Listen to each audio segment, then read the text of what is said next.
অবতার। কি অবতার? বাংময়ী অবতার, কথাময়ী অবতার।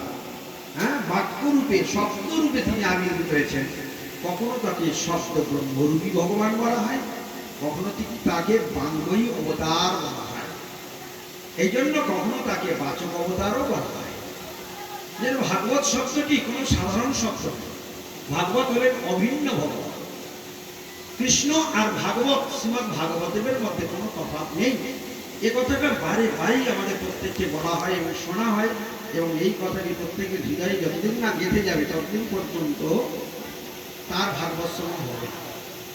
কেননা মহাপ্রভু বলেছিলেন, ভাগবতে অচিন্ত ঈশ্বর বুদ্ধি যান, সে যেন এ ভাগবত অর্থশাস্ত্র সার। মহাপ্রভু তার ভাগবত সম্বন্ধে প্রাথমিক স্টেজের যেটা জ্ঞানটা অত্যন্ত দরকার, সেটা যদি না থাকে, মহাপ্রভু কি বললেন? ভাগবতে অচিন্ত ঈশ্বর বুদ্ধি যান, ভাগবতে অচিন্ত ঈশ্বর বুদ্ধি যান, সে জানে ভাগবত অর্থ শাস্ত্র শাস্ত্র। তাহলে শ্রীমদ্ ভাগবতম কি শাস্ত্র? হ্যাঁ, শব্দ ব্রহ্মরূপী শাস্ত্র। দিব্য বাংময়ী অবতার ভগবানের। আবার কি শুনলাম? শ্রীমদ্ ভাগবত মহাপুরাণ। আবার শুনলাম তিনি বাচক অবতার। আবার শুনলাম কি? অচিন্ত ঈশ্বর বুদ্ধি। এতগুলো কথা কিন্তু আমরা ধরতে পারবো না, আমাদের ব্রেনে যেগুলো কুলায় না। সংবাদ দরকার শুনি বটে, কতগুলো পয়েন্ট এখানে আমরা দেখলাম। ভাগবতকে কত রূপে দেখা যায়? ভগবানের দিব্য বাংময়ী অবতার, ভাগবত মহাপুরাণ রূপী অবতার, শব্দ ব্রহ্মরূপী অবতার। তারপরে কি শুনলাম? হ্যাঁ, বাচক অবতার, অচিন্ত ঈশ্বর। হ্যাঁ, অচিন্ত ঈশ্বর, অচিন্ত ঈশ্বর এ অবতার। হ্যাঁ, অভিন্ন অচিন্ত ভাগবত মহাপ্রভু ভাষা। ভাগবতে অচিন্ত ঈশ্বর অর্থাৎ অভিন্ন ভগবান, ভগবানের থেকে আলাদা নয় ভাগবত, ভাগবতই ভগবান। সেই ভাগবত কথা আমরা শব্দরূপে শ্রবণ কীর্তন করছি, তাহলে আমরা ভগবানের সঙ্গে বাস করছি। এর নাম হরিবাস, এর নামই হরিবাস।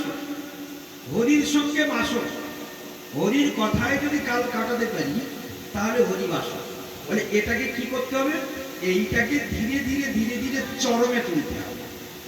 এর নাম হরিবাস। মানে চরমে তোলা মানে বলছে যত পরিমাণে তুমি হরি কথা শুনবে, অন্য কথা শোনা তুমি বন্ধ করবে, তত পরিমাণে তোমার ভিতরে ভগবত রস, ভগবত ভাবনা, ভগবত চিন্তন তোমার ভিতরে প্রবেশ। আর যদি সেটা করে তাহলে কি লাভ হবে? ভাগবত বলছে ত্যাক্ত্যা সধর্মং চরণাম্বুজং হরে ভজন অপক্কত পদত্তত যদি যত্র কোবা অবদ্র অমুত অমুশক্তিম কোবার্থ আর্থ অবযতং সধর্মতঃ। যদি আমরা নিরন্তর ভাগবত কথা শ্রবণ করি, তাহলে শ্রবণ কীর্তনটা কেন করব? কত সুন্দর একটা ফাংশন আজকে এখানে আমরা দেখতে পাচ্ছি। ছবিটা ভালো করে দেখবার চেষ্টা করি। আমরা পতিত জীব, আমরা পাপী জীব, আমরা দুর্ভাগা জীব, আমরা অনর্থগ্রস্ত জীব, আমরা অনর্থগ্রস্ত সাধক। আমাদের পক্ষে শুদ্ধ ভজন সাধন করে ভগবানকে পোষণ করবার শক্তি বা বৃত্তি আমাদের মধ্যে নেই। পূর্ববর্তী পাঠক এক্ষুনি পাঠে বলছিলেন ভগবানের সুখানুসন্ধানময়ী চেষ্টার কথা বলছিলেন। ভগবানের সুখবিধানই ধর্মের মূল তাৎপর্য। কিন্তু সেই ভগবানের সুখবিধান করবার কি শক্তি আমাদের আছে? ভগবানের সুখবিধান একমাত্র কে জানে? ভগবানের কিসে সুখ হয় তার টোটাল ফাংশন একমাত্র সর্বক্ষ হচ্ছেন রাধা। তিনি 100-এর 100 জানে গোবিন্দ কি করলে সুখী হয়। আর কারা জানে? অষ্ট সখী জানে। হ্যাঁ, নবজল ধরক্রান্তি মদন মোহন। তারপরে কি? বনমালী মেরুমুখ, গোপী প্রাণ। কাদের প্রাণধন? কৃষ্ণ। কাদের প্রাণধন? গোপীদের প্রাণধন কৃষ্ণ। তাই গোপীদের প্রাণধন কৃষ্ণ বলে তাই গোপীরাও জানি ওই প্রাণধনকে কি করে সেবা করলে কৃষ্ণ সুখী হয়। আমাদের কৃষ্ণ আমাদের কার কার প্রাণধন? হ্যাঁ, আমাদের প্রাণধন ওই যার গলায় মালা দিয়ে নিয়ে এসেছি, ওইটাই আমার প্রাণধন, ওই আমার জীবন। হ্যাঁ, বলে এই সমস্ত মায়া, এর নাম মায়া, এর নাম নাটক। বাস্তব বস্তু থেকে আমরা বহু যোজন দূরে আছি। ওই জন্য শ্রীমদ্ ভাগবত ভগবানকে চিনতে হবে। কিসের দ্বারা? বাণীর দ্বারা চিনতে হবে। ধর্ম উজ্জিত কৈতবত্র পরম নির্মৎসরং শতং বেদ্যং বাস্তবং অত্র বস্তু। বাস্তবং অত্র বস্তু, বেদ্যং বাস্তবং অত্র বস্তু। এক কথাগুলো কিরকম, প্রত্যেকটা কথার মধ্যে জাদু আছে। বেদ্যং, বেদ্যং মানে কি? ভগবানকে বলছেন বেদ্যং। ভগবানকে কি বলছে? বেদ্যং। বেদ্যং। তাহলে ভগবান কি? ভাগবত রূপী ভগবান, ভাগবতী ভগবান, ভগবানই ভাগবত। তাহলে ভাগবতকে যদি বেদ্যং বলি, ঠিক বলা হলো না ভুল বলা হলো? বেদ্যং মানে কি? বেদ্যং শব্দের অর্থ কি? কে বলতে পারবে? জোরে বলো দেখি। বেদ্যং মানে কি? বেদের অঙ্গ। বেদ্যং, বেদ্যং শব্দের অর্থ হচ্ছে বেদের সার নির্যাস। বেদ্যং মানে বেদের সার। বেদের সার নির্যাস। অত্র মানে এই শ্রীমদ্ ভাগবত। একদম ধরে ধরে গাইতে সিল করে দিলেন। তাহলে সমগ্র বেদের সার বেদ্যং বাস্তবং অত্র বস্তু, অর্থাৎ এই শ্রীমদ্ ভাগবত অত্র বস্তু। এই শ্রীমদ্ ভাগবত বেদ্যং বটে, বাস্তব। উনি বেদ্যং, উনি বাস্তব। তাহলে বেদ্যংকে ভাগবত। শ্রীমদ্ ভাগবত, বেদ্যংকে ভাগবত আর বাস্তবকে শ্রীমদ্ ভাগবত। শ্রীমদ্ ভাগবত। তাহলে ভাগবতকে আর কৃষ্ণকে? অভিন্ন। যেই কৃষ্ণ সেই ভাগবত। তাহলে কৃষ্ণ বেদ্যং, ভাগবত বেদ্যং। কৃষ্ণ বাস্তব, ভাগবত বাস্তব। আর আমরা কি নিয়ে চর্চায় বসেছি? বাস্তব বস্তুর চর্চা নিয়ে বসে।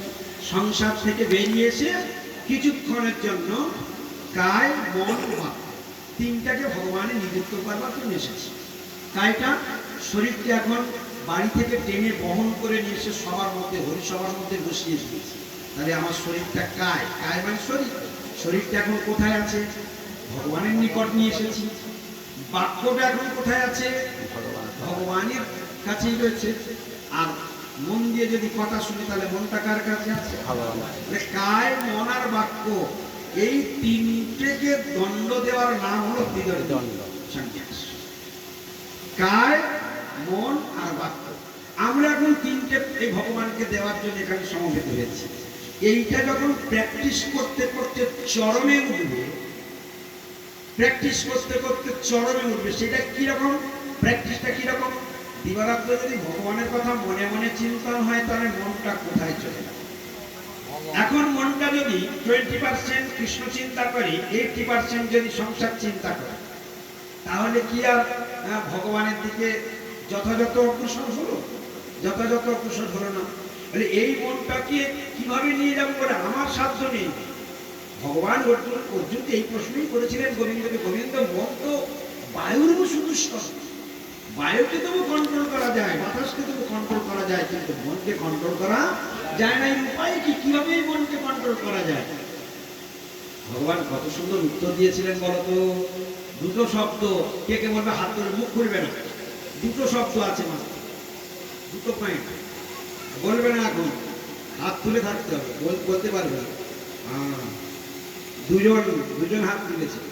এই মনকে কন্ট্রোল করা তিনটে। আচ্ছা ঠিক আছে, আচ্ছা ফার্স্ট হাত তুলেছে যে সেই বলবে, তুমি উঠে দাঁড়াও, উঠে দাঁড়াও।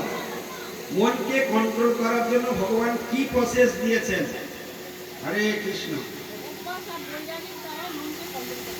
ঠিক বলেছে বসুন, ঠিক বলেছে, ঠিক বলেছে নাকি? ঠিক আছে, তুমি যদি ভুল হয় বলে দাও। ঠিক বলেছে? আচ্ছা ঠিক। তাহলে তিনজনই একই মত? ভালো করে ভেবে দেখো, তিনজন একই মত? একই মত? ঠিক আছে। গৌর প্রেমানন্দে হরি হরি। ভগবান কি সুন্দর প্রসেস দেখিয়ে দিলেন। তাহলে মনকে বলছে যে মন বায়োরিব সুদুষ্করম। তোমরা সবাই একবার বলো, বায়োরিব সুদুষ্করম। বায়োরিব সুদুষ্করম। বায়োরিব সুদুষ্করম। কেন বলানো হলো? এটা গীতা, শ্রীমদ্ ভগবত গীতায় ভগবানের শ্রী মুখনিসৃত বাণী। অর্জুন এই কথাটা বলেছিলেন, বায়োরিব সুদুষ্করম।